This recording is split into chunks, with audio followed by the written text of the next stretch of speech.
Hello student, welcome to my channel. Today we will discuss the Victorian poet Matthew Arnold.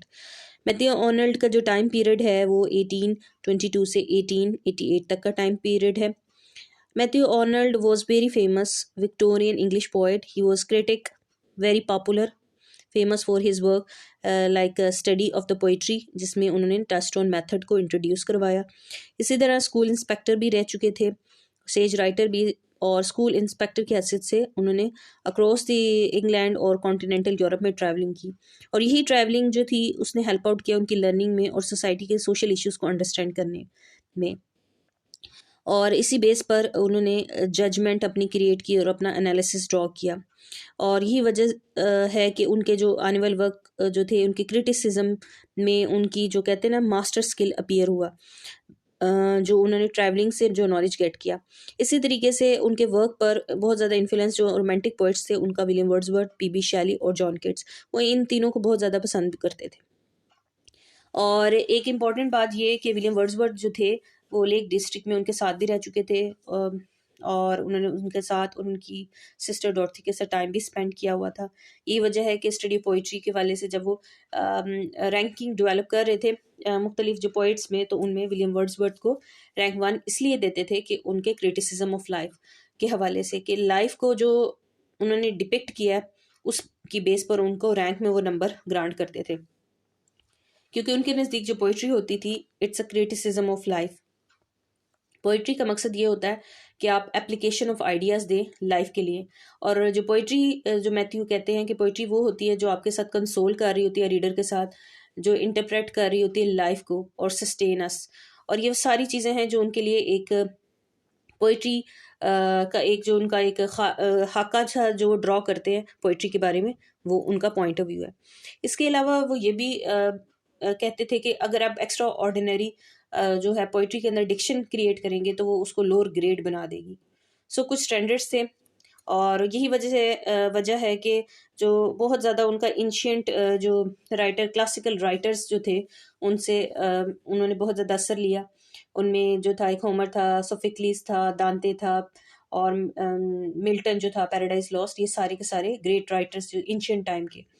और इन्हें लेटन ज़बान पर मुकम्मल अबूर था, और वो अपने जो थे जितनी पोइट्री वगैरह में अपनी पोम्स के अंदर मुख्तलिफ जो करेक्टर्स थे ग्रीक मैथोलॉजी से जो आइडियाज़ थे वो ड्राइव भी करते थे.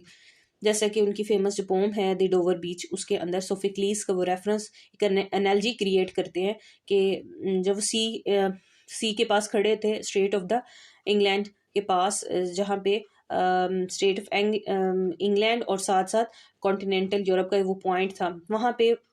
स्टेट पे वो कहते हैं कि when he heard the sadness from the sea को देखते हुए जब वो सैडनेस फील कर रहे थे तो कहते थे कि Sophocles will also hear the same sadness. तो ये वो रेफरेंसेस थे जो वो यूज़ करते थे अपनी पोइट्री के अंदर. इसके अलावा जो इम्पोर्टेंट चीज़ ये है कि उनके 3 जो फेमस एडिशंस थे पोम्स के हवाले से. पहला उन्होंने द स्ट्रे ट्रैवलर और अदर पोम्स था. सेकंड जो था इम्पेडिकुलस था on Etna and the other poems. और थर्ड वन जो था एडिशन बेसिकली मर्जर था फर्स्ट एडिशन का, और सेकंड जो एडिशन की जितनी पोम्स थी उसमें इंक्लूडेड थी, लेकिन 2 न्यू पोम्स का उन्होंने इजाफा किया. इनमें सोहराब और रुस्तम थी जो कि उन्होंने ब्लैंक वर्ड्स में क्रिएट की थी, और स्कॉलर जिप्सी. अब महरूपी और ट्रेजिडी भी उन्होंने लिखी. महरूपी ट्रेजिडी आपको पहले बता चुकी हूँ कि उनका ग्रीक मिथोलॉजी और ग्रीक राइटर से इन्फ्लुएंस की वजह से आपको उनके वर्क में वो सारी चीज़ें नज़र आएंगी, ग्रीक क्लासिकल जो एंशिएंट राइटर्स थे उनके. इसी तरीके से जो थी महरोपी ट्रेजिडी, वो इट वाज वेरी फेमस कि सेम टू सेम वही ट्रेजिडी क्रिएट की जाती थी. क्वीन मैसीनिया से रेलिवेंट थी, जब उसके हस्बैंड को मर्डर कर दिया जाता है, उसे फोर्स कर दिया जाता है मैरिज के लिए, और 2 बच्चों को उसको किल कर दिया जाता है, लेकिन वो एक बच्चे को बचाने में कामयाब हो जाती है, और वही जो बेटा होता है वो अपनी मदर की इंसल्ट का बदला लेता है, और फिर वो सारी ट्रेजिडी जो है ये क्रिएट की जाती है. So it's based on the Greek mythology. इसी तरीके से उन्होंने विलियम वर्ड्सवर्थ की डेथ के बाद उनको ट्रिब्यूट देने के लिए जो थी एक एलेजी मर्सिया क्रिएट. आपको बताया कि मर्सिया हमेशा मरने वाले की याद में जो शायर थे, शोरा थे, वो लिखते थे. तो यहाँ पे भी उन्होंने विलियम वर्ड्सवर्थ को ट्रिब्यूट के लिए मेमोरियल वर्सेस लिखी, और लेकिन उन्होंने इसको जब डेवलप किया 74 लाइंस में, तो उसके साथ साथ दो राइटर्स जिनको बहुत ज़्यादा पसंद करते थे, एक जो थे लॉर्ड बायरन और दूसरा जो थे गोथे, उन दोनों को भी उन्होंने ट्रिब्यूट दिया। इसी तरह जो तीसरी जो मर्सिया उन्होंने लिखा, जिसकी याद में अपने एक दोस्त थे ऑर्थर, उनकी याद में थायरेसिस के नेम से, ठीक है, ऑर्थर ह्यू के डेथ के बाद, जो कि 42 ईयर्स की एज में उनकी डेथ हुई थी, और वो बहुत ज़्यादा क्लोज थे अपने फ्रेंड से। इसी तरीके से अगर आप प्रोज राइटिंग में देखें तो मैथ्यू ऑर्नल्ड ने पोइट्री, अपनी जो पोइट्री थी, अगर आप उनकी पोइट्री को भी अगर ऑब्जर्व करें तो पोइट्री में भी आपको क्रिटिसिज्म मिलेगा बहुत ज़्यादा, कि वो मुख्तलिफ जो पहलू थे सोसाइटी के, विक्टोरियन जो एज है जिसमें बहुत ज़्यादा आप कह सकते हैं अर्बनाइजेशन हो रही थी, इंडस्ट्रियलाइजेशन हो रही थी, साइंस और टेक्नोलॉजी की जो डेवलपमेंट हो रही थी, साथ साथ जो साइंस में, बायोलॉजी में, आर्कियोलॉजी में, और इस तरह टेक्सचुअल एनालिसिस ऑफ बाइबल जैसी जो चीज़ें हो रही थी, और इसी तरह न्यू से न्यू जो थेरीज आ रही थी, जैसे चार्ल्स डार्विन की थेरी आ रही थी जिसने बहुत से डाउट और कॉन्फ्लिक्ट अबाउट द रिलीजन जो थे वो क्रिएट किए थे। ये वो सारी चीज़ें थी जो कि आपको मैथ्यू ऑर्नल्ड की राइटिंग स्टाइल के अंदर नज़र आएंगे,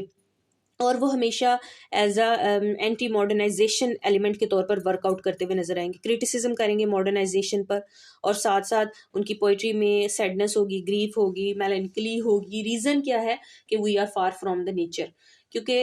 विलियम वर्ड्सवर्थ से भी वो इन्फ्लुएंस था उनका, और आपको पता है कि William Wordsworth was famous for the pantheism, और अपने इस कंसेप्ट के हवाले से, और वो हमेशा क्या लिरिकल बैलेड जो उनका कलेक्शन थी वो यही कहा करते थे उनके जो लैंग्वेज के, हम we are far from the nature, and nature is always the source of comfort as a teacher, as a nurse. और हमेशा जो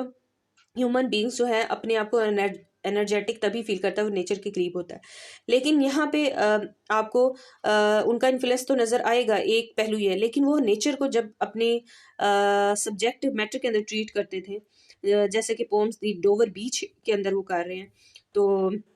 आप देखेंगे कि नेचर को प्रेज भी करेंगे, उसकी ब्यूटी को एज अ, नेचर को as a symbol of purity, nobility लेंगे, ठीक है,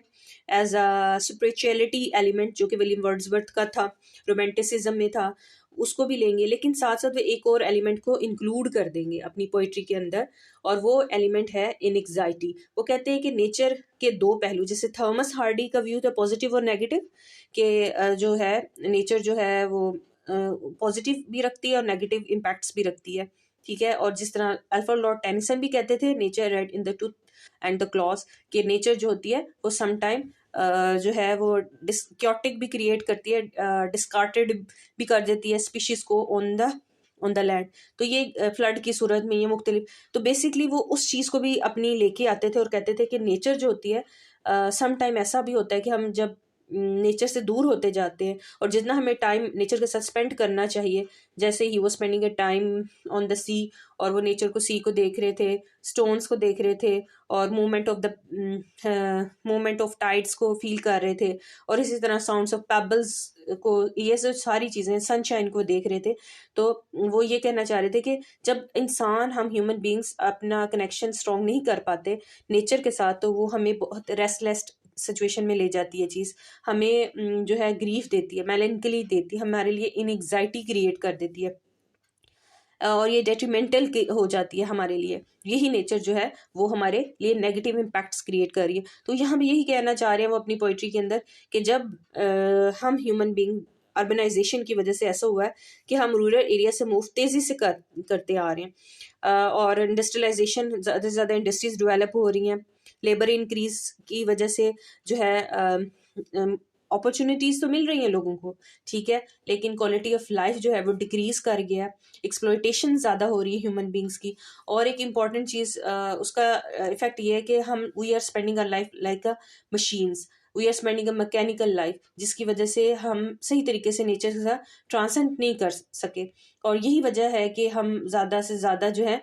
डिप्रेशन की तरफ जा रहे हैं, एंग्जाइटी और ग्रीफ और सैडनेस की तरफ जा रहे हैं। और नेचर जो होती है हमेशा आपको also the source of faith भी होती है आपके लिए, क्योंकि फेथ इस हवाले से, फेथ को जो थे जो मैथ्यू थे वो एज अ रिलीजियस सेंटिमेंट के तौर पे नहीं लेते होते थे ज़्यादा, वो लेते थे फेथ को, वो कहते थे कि एक ऐसा मोटिवेशनल एलिमेंट है ह्यूमन बींग्स के लिए जो कि एज अ स्पिरिट के तौर पे वर्कआउट करता है, मोटिवेशन दे रहा था ह्यूमन बींग। अगर आप फेथ आपका लॉस कर देता है तो आप अनसर्टन भी हो जाते हो और आप कॉन्फ्लिक्ट का भी शिकार होते हो। यही वजह है कि जब डार्विन की थ्योरी आई तो उसने विक्टोरियन एज के जो लोग थे उन्हें साइकोलॉजिकली इफेक्ट किया, कॉन्फ्लिक्ट, डाउट्स क्रिएट करने शुरू कर दिए। और साइंस और टेक्नोलॉजी में आपको पता है कि बेसिक फार्मूला यही होता है, अपनी चीज़ों को ऑब्जर्व करना होता है, उनका एनालिसिस करना होता है, लेबोरेटरी में टेस्टेशन हो रही होती है, और मतलब आप किसी भी राइट लेफ्ट कहीं भी जा सकते हैं, आप डाउट्स और कॉन्फ्लिक्ट में ही रहते हैं जब तक कि आप उसको एविडेंस के साथ प्रूफ ना कर सकें। लेकिन वो कहते हैं इस सब की वजह से, साइंस की वजह से, ये कि जो ह्यूमन बीइंग जो कंफर्ट और सोलेस ले सकता था नेचर से, वो नहीं ले सका। सो ये वो सारे एलिमेंट्स आपको उनकी जो पोम है द डोवर बीच में बैकेनेलिया में नजर आएंगे, जिसमें वो मॉडर्नाइजेशन पर क्रिटिसिज्म कर रहे हैं। इसी तरीके से अगर आप देखें उनके जो क्रिटिसिज्म के हवाले से उन्होंने जो मुख्तलिफ एसेज लिखे, उसमें फर्स्ट सीरीज जो थी, सेकंड सीरीज थायरेसिस के नेम से, दूसरी जो थी, थर्ड वन आई फिर कल्चर और नार्की से रेलिवेंट, और उन्होंने जनरल मैगजीन में मुख्तलिफ ऐसे लिखने शुरू किया about the social and political criticism के हवाले से, और इसी तरह लिटरेचर एंड डोगमा के नेम से। उनका अगर फेमस आप पोम्स देखें तो उनमें रग्बी चैपल थी, जो उन्होंने एक मर्सिया लिखा था अपने फादर की याद में। इसी तरह स्कॉलर जिप्सी है, 25 लाइन्स, कभी 79 लाइन्स, ब्लैंक वर्ड्स, डोवर बीच है।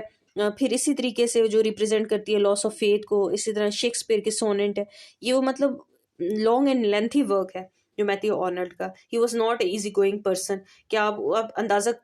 कर सकते हैं एक एक्स्ट्रा ऑर्डिनरी माइंड का, और एक एक्स्ट्रा ऑर्डिनरी स्पिरिट थी इस बंदे में, चाहे वो पोइट्री थी चाहे क्रिटिसिज्म था, उसका वर्क आपको उसमें बड़ी वेरिएशन और बड़ी डेप्थ नजर आएगी। इसी तरीके से आप उसके स्टाइल को और ज़्यादा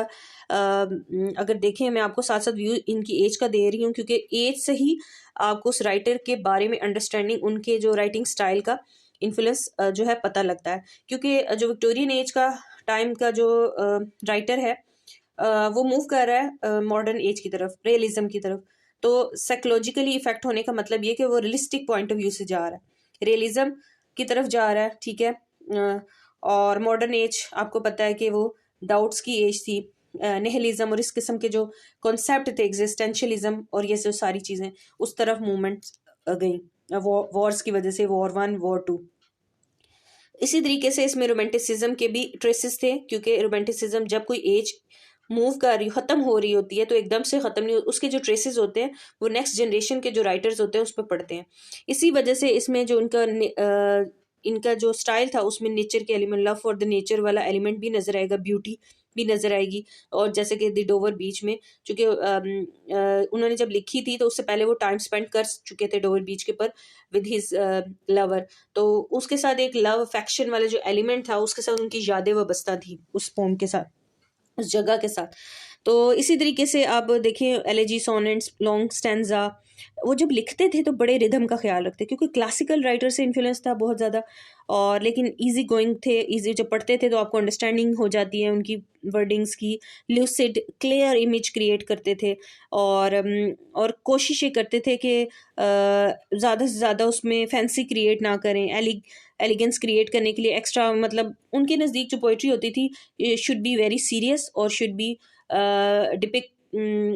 डिपिक्टिंग द ट्रूथ। ये उनका मेन बेसिक जो क्रक्स होता था वो ये था कि हमेशा वो जो है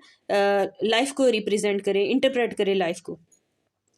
और यही की वजह है कि वो कहते थे कि बहुत ज़्यादा जो डिक्शन का इस्तेमाल जो है पोइट्री के अंदर उसे लोअर ग्रेड बना देता है। इसी तरीके से आप अगर देखें तो पोइट्री उनके नज़दीक जो मीनिंग था कि वो क्रिटिसिज्म ऑफ लाइफ है, इंटरप्रेट लाइफ है, कंसोल अस है, टू सस्टेन अस। हमारे रीडर, कोई भी रीडर पढ़े तो हमें ये सारी चीज़ें फील होनी चाहिए, हमें पोइट्री से वो आइडियाज़ मिलने चाहिए जिससे हमारी जो लाइफ है वो उसमें हेल्प आउट हो। तो वो कहते हैं एक वक्त आएगा कि mankind will discover and return to the poetry. और यही वजह है कि वो जो थे अलेक्जेंडर पोप, जिनकी द रेप ऑफ फ्लॉक बड़ी फेमस थी, और इसी तरह ड्राइडन जो फादर ऑफ क्रिटिसिज्म थे, इन दोनों को कहते थे कि they were not the poet but the classic, but the prose classic उनको कहा जाता था। इसी तरीके से उनके विक्टोरियन एज की हवाले से अगर आप देखें तो वक्त के साथ साथ इंडस्ट्रियलाइजेशन बहुत ज़्यादा इंक्रीज़ करती जा रही है, अर्बनाइजेशन इंक्रीज़ कर रही है, science technology, geology, archaeology, biology, text analysis of Bible, नया से नया चेंज आ रहा है, चार्ल्स डार्विन थ्योरी आ रही है। इसी तरीके से जो है अब human beings they are far away from their families, और एक तरह से बॉन्डिंग और नेचर से वो दूर होते जा रहे हैं।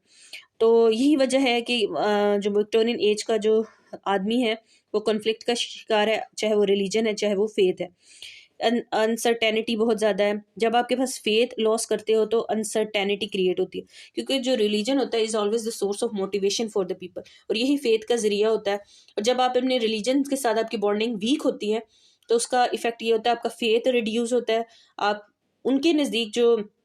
जो ये समझते हैं कि religion is the source of motivation, तो उनको अंदाज़ा होता है कि साथ साथ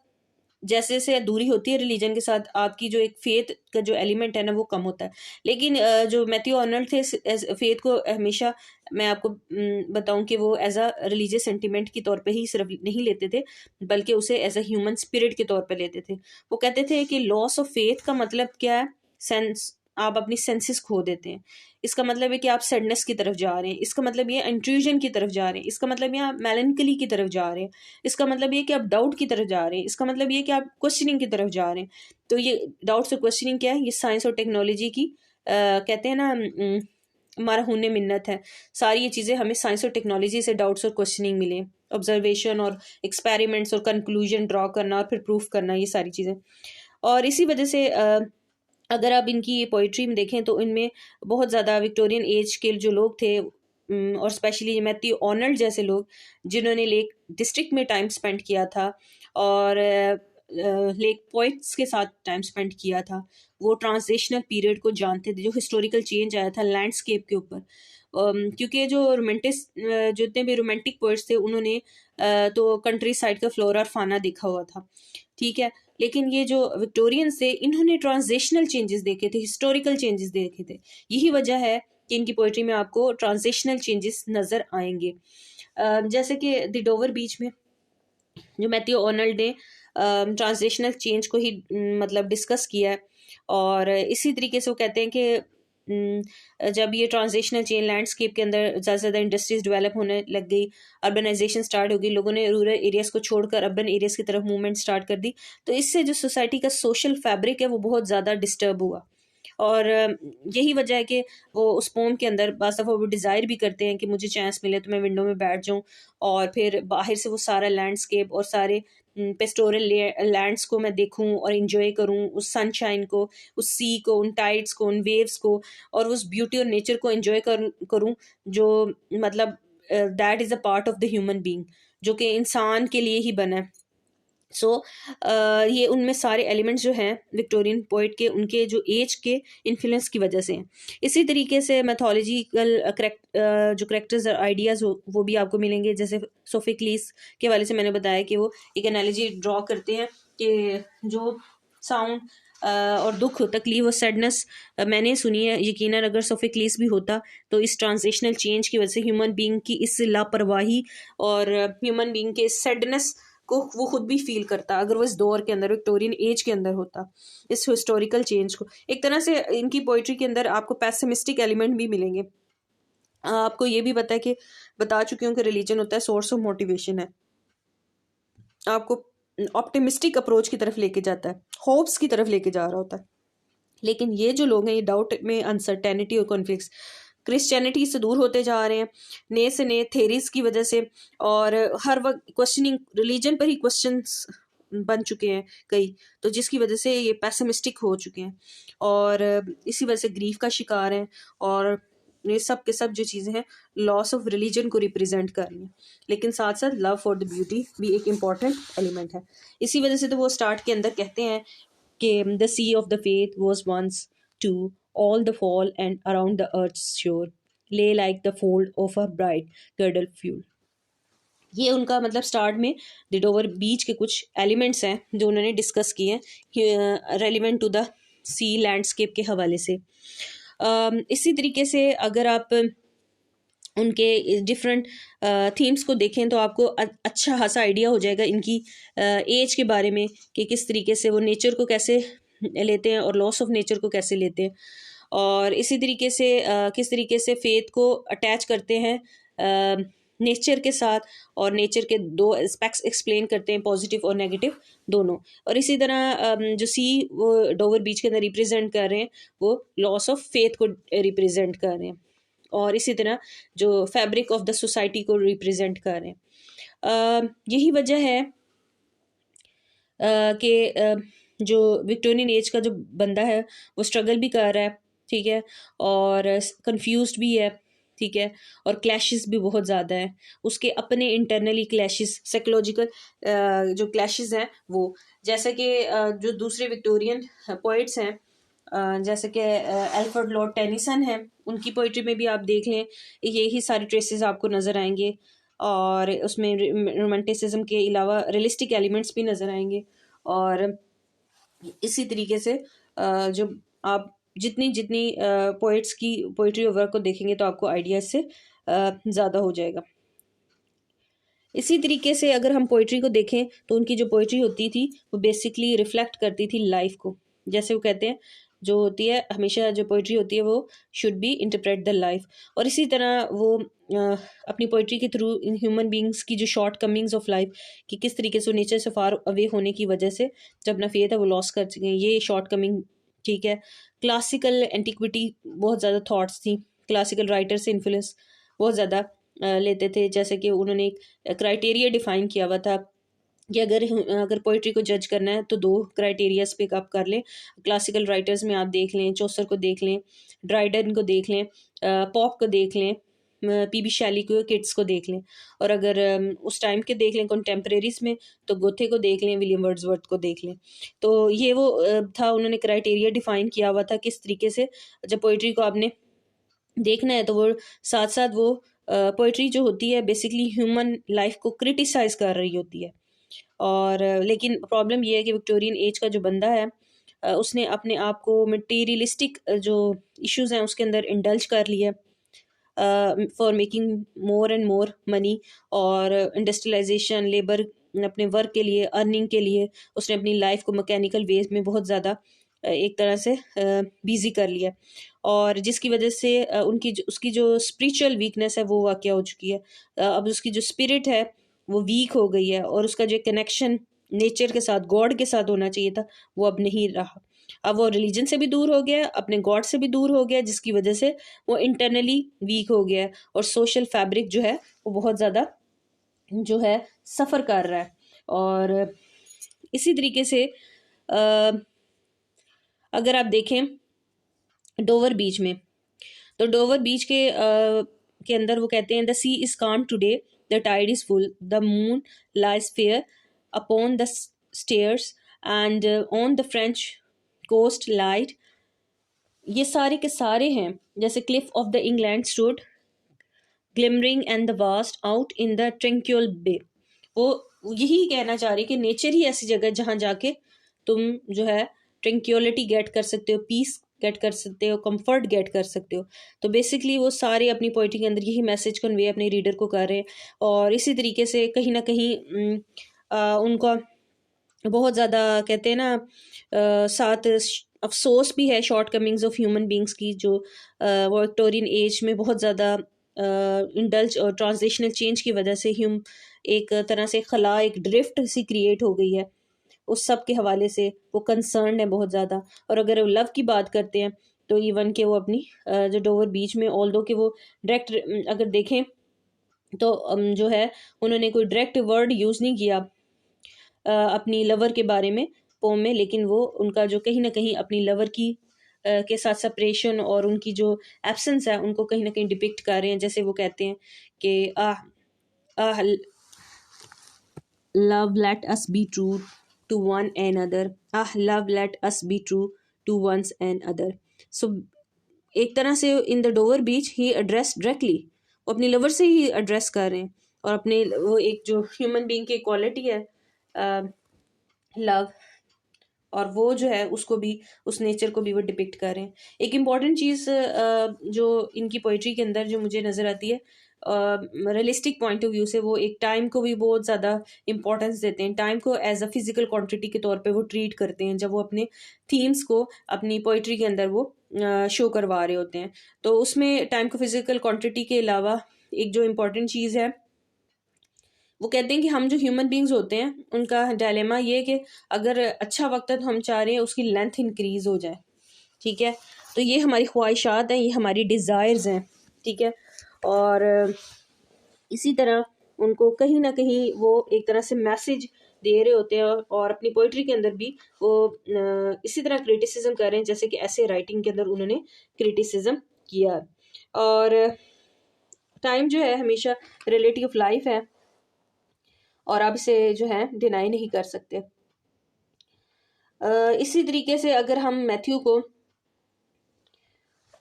अगर ओवरऑल देखें तो सारी के सारी जो है वो डिपिक्ट करें विक्टोरियन एज और उनके करेक्टरिस्टिक्स के हवाले से।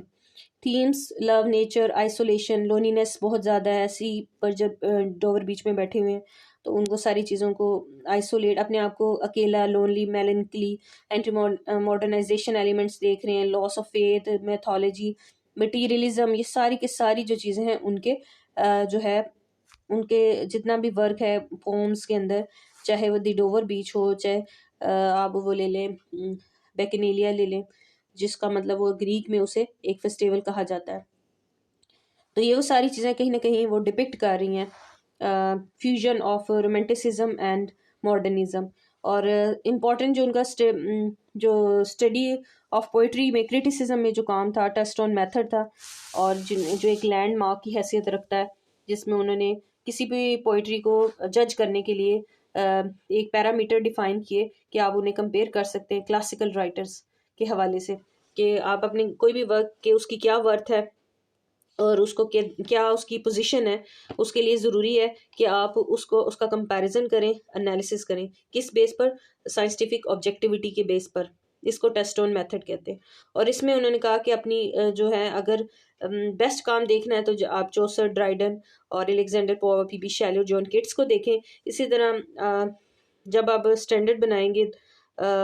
तो आप उस पोइट के वर्क को इन एंशिएंट ग्रीक जो राइटर्स हैं इनके वर्क के साथ कंपेयर करके उसको एवेल्युएट कर सकते हैं। इसी तरह वो कहता है कि जो मॉडर्न पोइट्स हैं वो अपने वर्क को जो है बहुत ज़्यादा अप लेवल पे ले जा सकते हैं अगर वो जो ग्रीक एंशिएंट राइटर्स हैं उनसे हेल्प लें, अपने करेक्टर्स और थीम में गाइडेंस लें और उनसे इंस्पिरेशन गेट करें, ठीक है। और इसके अलावा जो कॉन्टेम्परेरी राइटर्स हैं उसमें वो गोथे और विलियम वर्ड्सवर्थ से मदद ले सकते हैं। So it's all about the Matthew ornate. I hope you understand.